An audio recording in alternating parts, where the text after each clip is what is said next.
Hi, I'm Jacob Reeves, a senior tax manager here in our Newport News office, and we are going to be going over some business provisions of the One Big Beautiful Bill Act here. Hello, I'm Kevin Forget. I'm a tax manager in the Charleston office of Brown Edwards and Company. We are excited to be going over the business provisions of the One Big Beautiful Bill that was passed July 4th, 2025. As some refer to it as OB3, so we may or may not interchange how we're referring to the bill, but there's a ton of information in here. Another huge piece of the OB3 that will impact businesses going forward is the interest deduction. For the past several years, you have not been able to take into consideration depreciation and amortization in your limitation for your business interest deduction.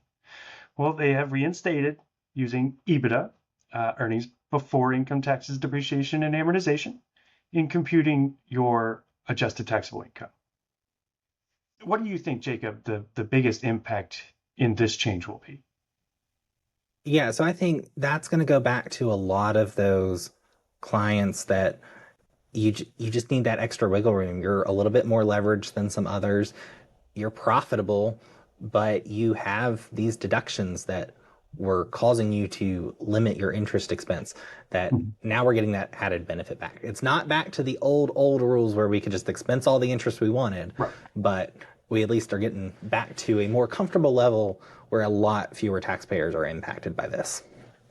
Yes, as part of this, if you are also in the motor vehicle sales world, if you're a dealership of some kind, floor plan interest for your floor plan financing comes into play. They did expand the definition of that to include trailers and campers. They have to have a recreational camping or seasonal use, but those dealerships for campers and trailers now can their floor plan interest is not excluded. The interest deduction has also removed, or the change to the interest deduction has removed interest that is capitalized under UNICAP for inventory, for the definition of business interest.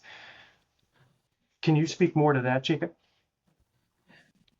Yeah, so it used to be that we would have to kind of limit what got limited before we did a UNICAP calculation. Now we can add it to UNICAP. It's now an inventory cost, and we're going to take it when we expense the inventory, luckily. So that kind of helps get around that limitation a little bit, especially when it's that interest that's getting allocated in manufacturing type situations with that.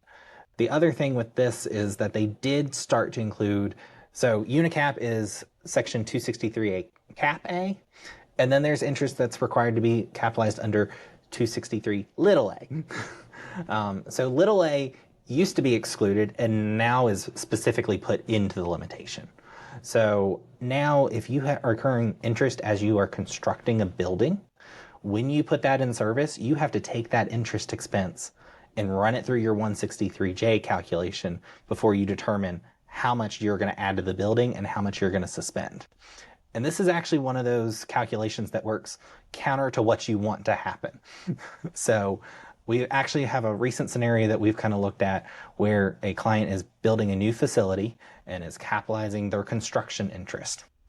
We actually want as much of it to be limited by 163J as possible, because if we capitalize it, we're going to have to depreciate that over 39 years. If I can run it into this 163J limitation, I can actually take it as soon as I get excess interest income or excess business income to release it. So there's the potential that, yeah, I'm not going to take something this year for a very small amount, but I can accelerate it so it's not taken over 39. Yeah, I mean, just once again, going back to key planning around each aspect of this bill.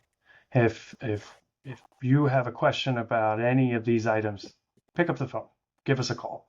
We need to talk through these things so that the preparation is there and there's no one's caught off guard at the end of the year by being hit and being told that their interest is going to be capitalized and recaptured over 39 years. No one wants to have that conversation.